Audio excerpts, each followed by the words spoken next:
5 recettes à la une, ça sent déjà bon.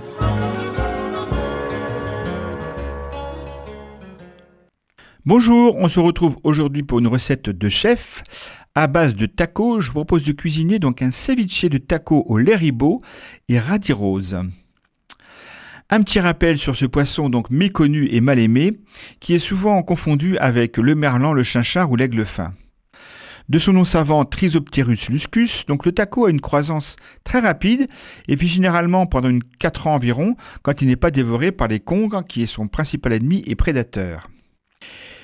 Il vient de la famille des gadidés et se caractérise par sa couleur beige légèrement cuivrée et ses bandes verticales foncées qui ne s'observent que quand il est dans l'eau.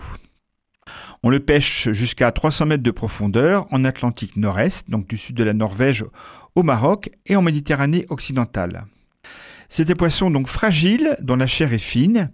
Il impose donc une extrême fraîcheur et doit être dégusté dans les 12 heures après sa pêche. Entier, donc il peut se cuisiner à la vapeur, en papillote, poché ou au four. Il peut par ailleurs servir à la préparation de cassolettes de poisson et de feuilletés.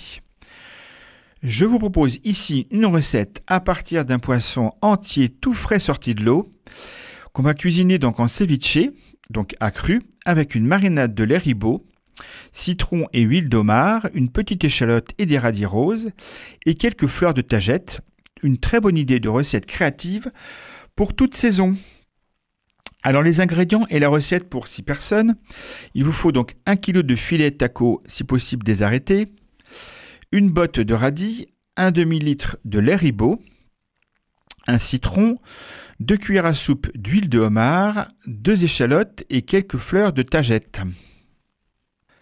Tout d'abord, donc dans un bol, émincez les filets dans une forme de ceviche, donc assez finement.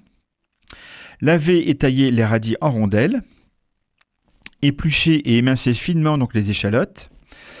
Mélangez ensuite le taco avec le lait ribot, les radis et les échalotes et arrosez avec le jus de citron.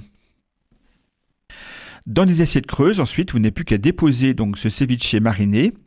Vous pouvez le décorer et assaisonner avec l'huile de homard et les fleurs de tagette, quelques rondelles de radis que vous aurez conservées, une pointe de fleurs de sel de Guérande et servir bien évidemment très frais. Voilà, vous retrouvez l'ensemble des ingrédients de cette recette et une photo sur le site internet de Radio Fidélité. Alors à très bientôt, au revoir.